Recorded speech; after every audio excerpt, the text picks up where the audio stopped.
Welcome to High-Ranking International Schools, The Secret Ingredient.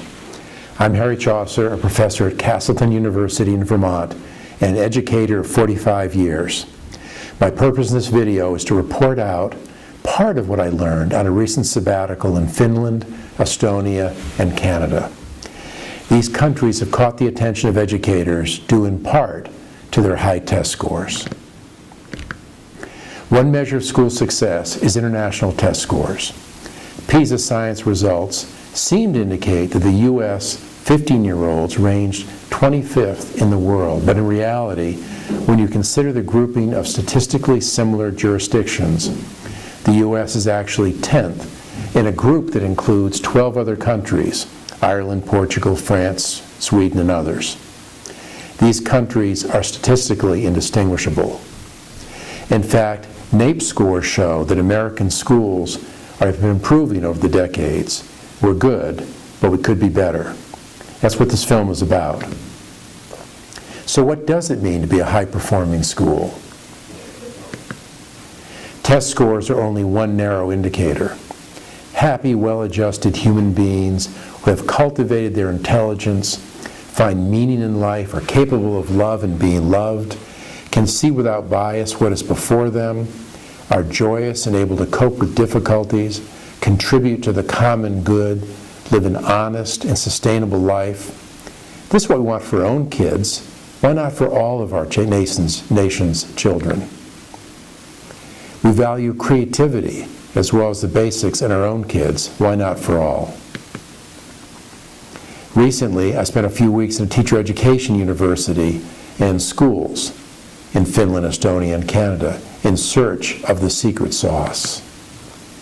Let's look closely at Finland. A country has become a mecca for educators. As I see it, there are 10 ingredients that make up that secret sauce that is Finland's educational success. Let's focus on 3. They are a national consensus. As a result of comprehensive reform following World War II, Finland reached consensus about the purpose of schools and even the purpose of human life. Broad goals. Finland's national curriculum includes human and societal goals as well as academic standards. And Finland has a deep commitment to equity. Finland holds these characteristics in common with Estonia and Canada, as well as other high-performing countries. As I've studied international curricula, it's become clear to me that national curriculum, although distant from the classroom, determines what goes on in schools. Curriculum matters. Teachers teach what curriculum documents say they should teach and what will be assessed. Students learn what we teach them. This is true both of content and of human values that we model and explicitly teach. Research demonstrates that high achievement correlates with equity. Finnish, Estonian, and Canadian curricula provide models worthy of our study. They are comprehensive, articulate underlying values and principles, promote a healthy school culture, and cultivate the welfare of the whole person, as well as their happiness. Paradoxically, these systems are centralized while providing teachers, principals, and schools with a high degree of autonomy and little invasive oversight.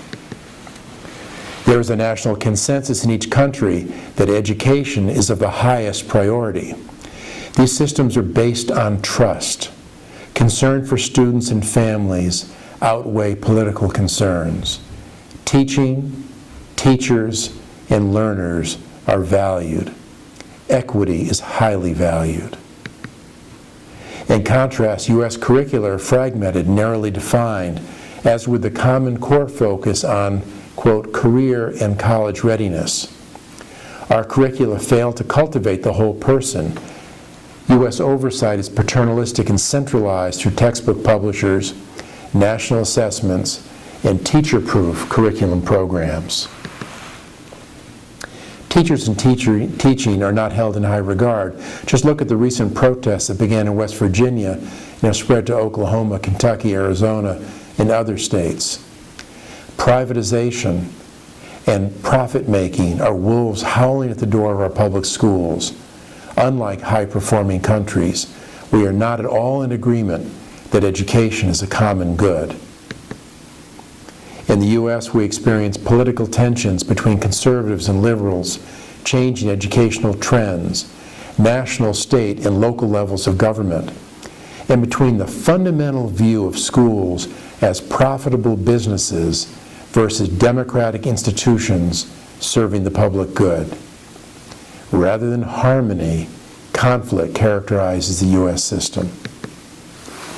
Unlike Finland, in the U.S., our educational policies have made wide swings from one position to another.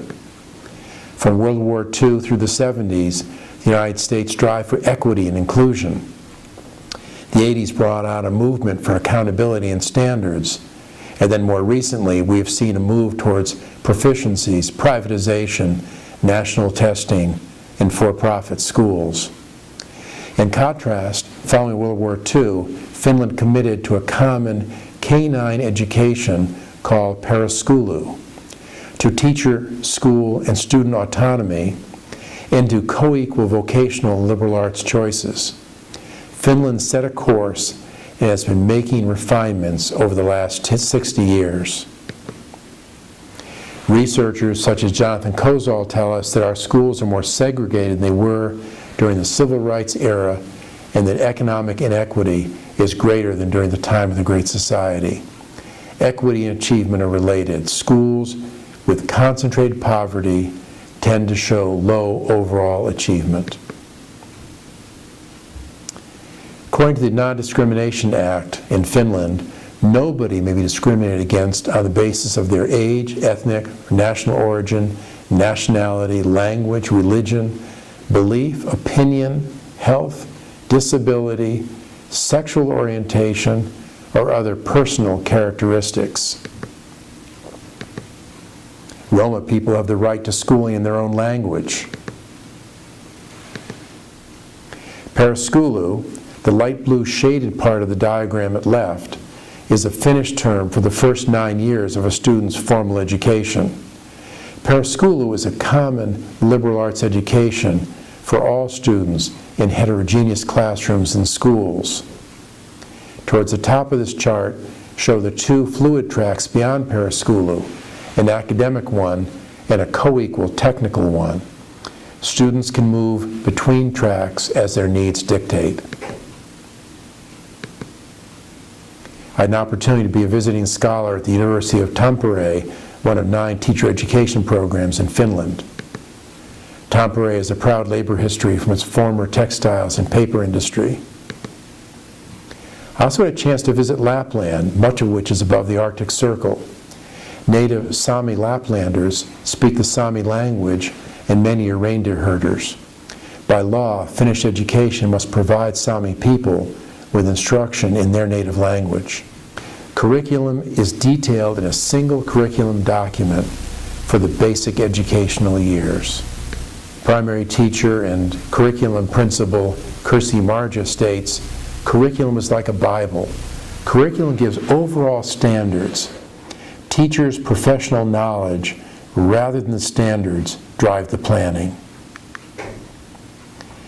This is the first part of the table of contents of the National Core Curriculum. The first 100 pages describe desired values and set standards for what kind of person Finland wants its students to become. The curriculum talks about respect for life and human rights in the pursuit of truth, beauty, and goodness. Finland's curriculum states that its schools should promote social justice, create the preconditions for open democracy, promote human well-being, and prevent social exclusion. Lofty goals. We have no parallel standards that are widely embraced in the United States, no agreement on these fundamental questions. It isn't until page 104 of the curriculum that Finland begins to describe content standards. The content standards are not unlike our own, yet they describe ethics and religion as well as math, language, and other subjects. Kirsi Marja, principal, states that teachers have internalized the values so that they can apply them. She tells us that hard working is not the solution to learning.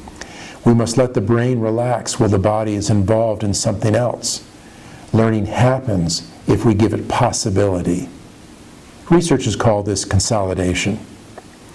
Author Pasi Sahlberg informs us that children in Finland have a legal right to a 15-minute play break per hour. Students are encouraged to evaluate potential conflict between their stated values and the reality, and reflect critically on the opportunities offered by Finnish society as well as its flaws. Critical reflection is deeply embedded in the Finnish curriculum. Don't we want these interdisciplinary skills? They measure the new information against existing knowledge base, which is simultaneously reconstructed on the basis of new information. Construction of knowledge involves selection, comparison, analysis, and organization of information, as well as its interpretation, evaluation, and application in new situations. Curriculum matters. You get what you ask for. Those statements about constructing knowledge and evaluating knowledge is pure John Dewey. It's an American invention.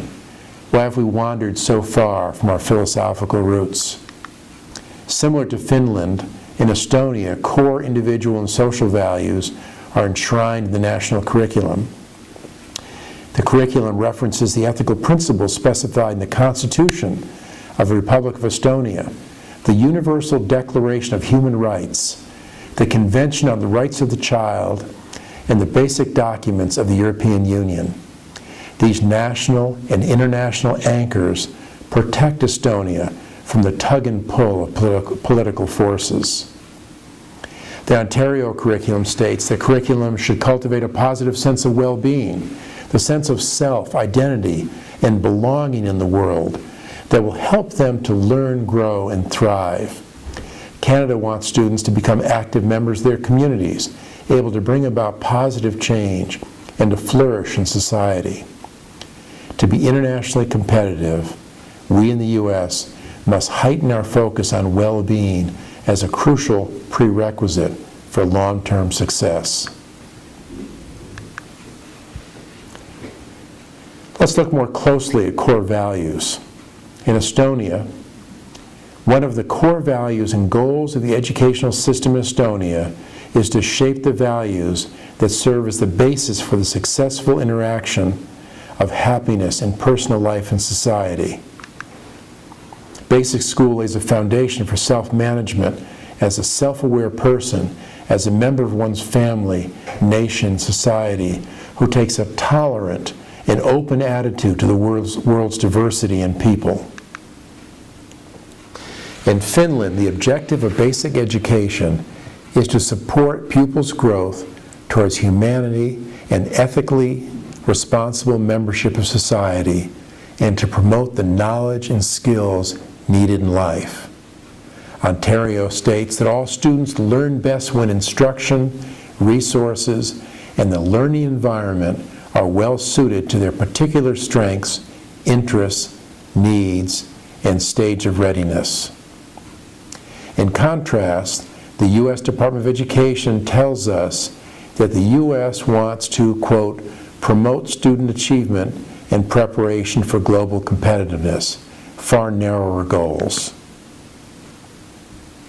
Finland, Estonia, and Canada have broad societal human goals, whereas the Common Core's purpose is to provide consistent guidelines for what every student should know and be able to do in math and English language arts. We aspire to produce people who have accomplished college and career readiness. Nothing wrong with that, but is it enough? Let's look at the countries for a moment. Finland's GDP is close to our own, yet their life expectancy is higher by 2 years. Infant mortality is 1/3 that of the U.S., yet their health expenditures are about half. Finnish women hold twice the seats in Parliament than in the U.S. Congress.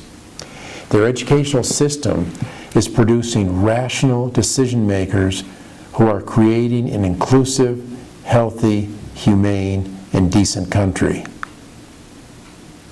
The Common Core does not speak to ethical issues.